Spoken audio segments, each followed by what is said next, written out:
I love Holland, and I know you hate it when it's called Holland, but in England we call it Holland. If you're in Den Haag, then of course it's South Holland, but here I know it's Netherlands, really, not Holland, but to us British it's Holland, and the obvious, quite obvious adjective of Holland is Dutch.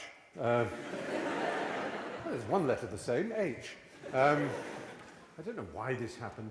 We have an amazing relationship, Britain and Holland, as well you know. You're good at football, and we're not.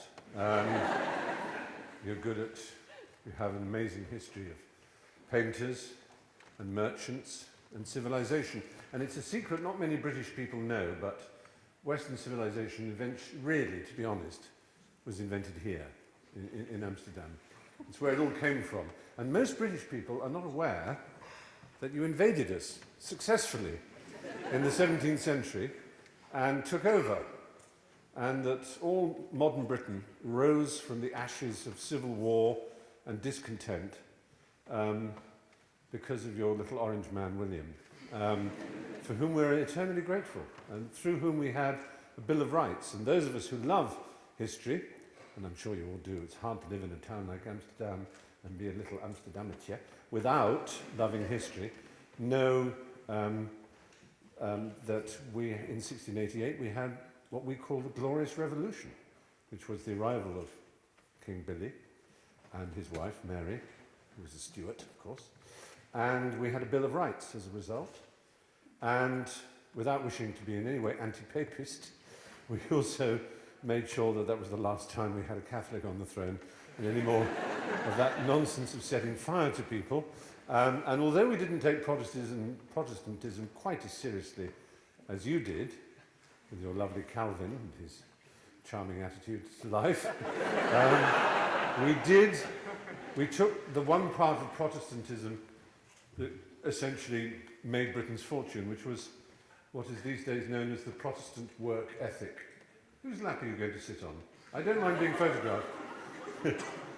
I don't mind being photographed. It's fine to photograph me. It's okay. He's allowed to photograph me. I'd rather he photographed me than you ran up to him and said, don't photograph. It's all right, I'm kidding. It's all right. It's fine. Help yourself. Mit Flitz? Mit Flitz? Yeah, good. Goed. Yeah. Echt mooi. Yes, I don't know, I'm not here to give you a history lecture, you know all this, but it just every time I come to Amsterdam, it does give me pleasure to remember just how united our countries are and how much we have in common in terms of, we're both, you know, Napoleon wanted to insult Britain during the Napoleonic Wars, and he called us a nation of shopkeepers, and he thought that was an insult. But you as Dutch people will know that all he was saying is that we're a great commercial nation. And that's what the Dutch are, you're a great commercial nation. And a lot of British people think, oh, Holland, it's amazing, it's so tolerant and open and free, and there's such diversity and acceptance. It's particularly in the sexual sphere, years ahead of anywhere else, but also racially and in every sense, it's beautiful. They forget that you sent a third of your population to populate South Africa and turned it into the most violent, repressive and hideous regime since Nazism. So not everything Dutch is necessarily wonderful, but you got rid of them, that's the great thing, you got rid of them. And all the ones who stayed behind seem very charming. But I tell them, and I may be wrong, you can put me right here, I also say, yes, they've legalized prostitution, but that's not because they're open and free. It's so that prostitutes pay tax. And that's the good reason. You're a good commercial nation. And it's an honor always to be in Amsterdam. Apart from anything else, it's such a beautiful city. It is so beautiful. Every time I see it, my mouth drops open because I forget how lovely it is. And again, it's lovely for tax reasons, isn't it? Because there was a tax on the width of houses. And so you have these beautiful little houses. And there's just every angle of every gracht, every angle over every bridge, is like a famous jigsaw puzzle. You think, oh yes, I'm sure I did a jigsaw puzzle once of that. It just looks so perfect. And it's a very amazing place to live. And even though I'm in this church, I don't know which religion, I mean obviously Christianity, but which sect of Christianity is represented. It's certainly not Catholic, I can tell you that. It's quite plain and simple. It's a simple Protestant church. I would try and moderate my language, despite having said Lund and Kut. Oh, I've said them again. I can say anything. You see, that's very kind. Dank u wel. Look at the sweets they've given me. That's very pleasing. Look at my tummy. I don't need any more. So I'm here, as you may or may not know, in theory, to publicise a book on behalf of Penguin, who published me in this country, and I was anxious to leap at the opportunity of having a few days here in the Netherlands. As you may or may not know, the book that is piled up here for your pleasure, boxes and boxes behind, so every single one of you can have at least 7 copies, is an autobiography. It's the second volume of my autobiography. The first volume I wrote some years ago, in fact, and was about my childhood. I had a very peculiar childhood.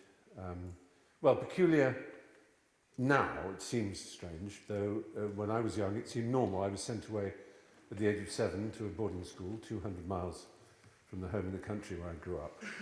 And if that seems very cruel and peculiar and Harry Potter, it's because it was very cruel and peculiar in Harry Potter, but that's the way children were educated, certainly I suppose, of a certain type of family. My father had been at a private school when he was tiny, and my mother, when she was 4, my mother went away to a boarding school. It was just normal. We considered it the usual thing.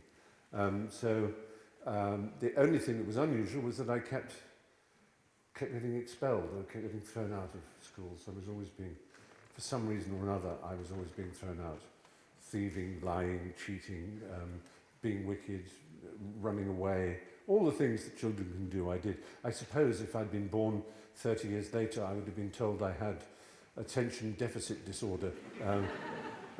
Instead, I had, unfortunately, what they called in those days being an irritating dick disorder. So the medicine for that was strokes of the cane, and I was regularly beaten. Of course, it did me no harm at all.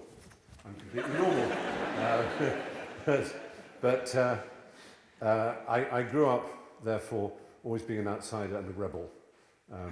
Although I didn't seem very rebellious, I didn't grow my hair. I didn't inherit my rebellion like all my school friends did from the United States of America. It was traditional in the late 1960s and early 70s, when I was a teenager, to borrow the language of rebellion from America, as it is today, as kids will, in terms of their clothes and the hairstyle. But for some reason, and I can't understand it, I borrowed my style of rebellion from late 19th century decadent literature. So instead of Mick Jagger being my hero was Oscar Wilde. And people go, oh, it's very kind, thank you. He's a great man. And you will be aware, perhaps, and if you are not, I hope you are very proud, that, of course, his name, Wilde, is a Dutch name. And his father's family was Dutch. So you couldn't, although he was an Irishman and born in Ireland, his father's family was Wilde, and he was of Dutch origin. So it's another great thing you can claim. So there you are. Isn't it amazing? Holland is just emerging as more and more the perfect country every step we take in this little discussion. And there were a number of reasons, of course, why I might have taken Wilde as a hero, and the first of them we have to get over, like a hurdle in a horse race, is sexuality, because I was when did I first know I was gay? It's a question a lot of gay people are asked, and I think probably when I was being born. I think I looked up and said, well, that's the last time I'm going up one of those.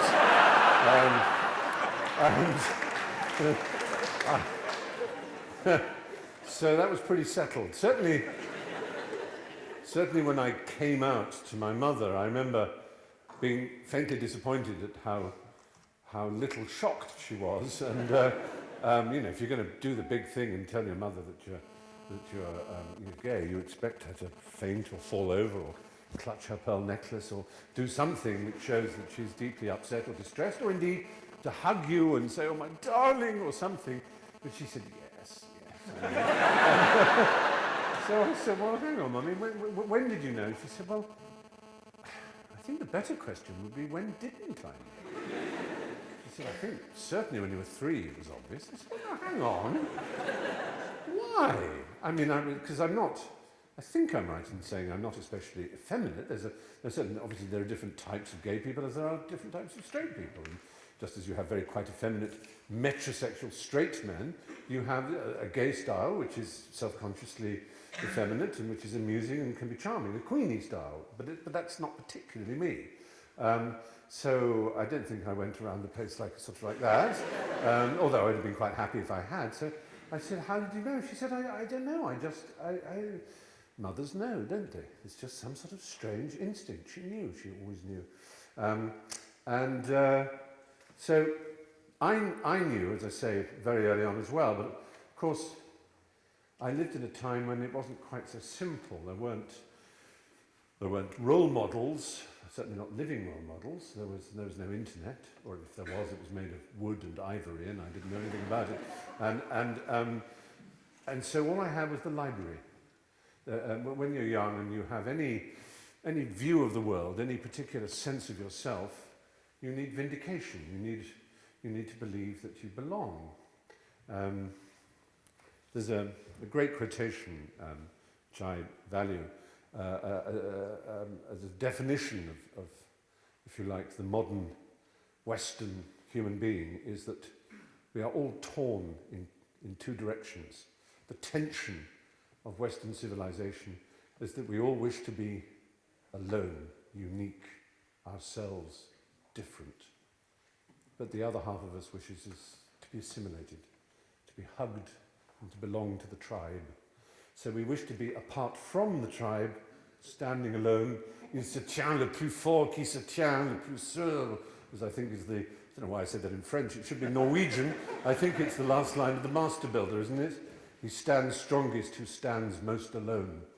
A sort of Ibsen line, very terrifying.